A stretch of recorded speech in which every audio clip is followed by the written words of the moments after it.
In our solar system, there is a tiny frozen world with a giant heart on its surface. Yet somehow it's one of the most forgotten worlds we've ever discovered.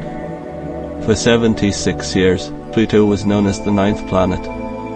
Then, in 2006, one decision changed how the world remembered it. But before we get to that, there's something about Pluto that almost nobody expected.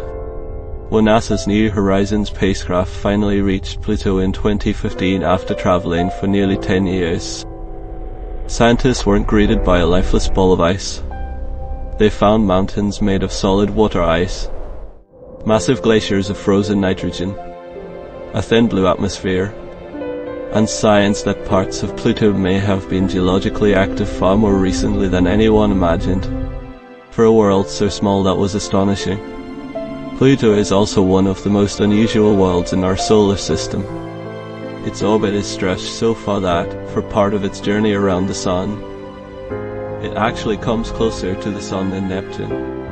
It rotates in a way that gives it extreme seasons lasting for decades. And despite being billions of kilometers away, it still manages to surprise us. So why do so many people think Pluto disappeared? It didn't. In 2006, astronomers introduced a new definition of what a planet is. Pluto met almost every requirement, but it hadn't cleared the region around its orbit of other objects. Because of that, it was reclassified as a dwarf planet. Its name changed. Its place in textbooks changed. But Pluto itself never changed. If anything, the more we explored it, the more fascinating it became. Maybe people stopped calling Pluto the ninth planet, but they never stopped discovering it. And perhaps that's what really matters. Because a world's worth isn't decided by its title, it's decided by the stories it still has left to tell.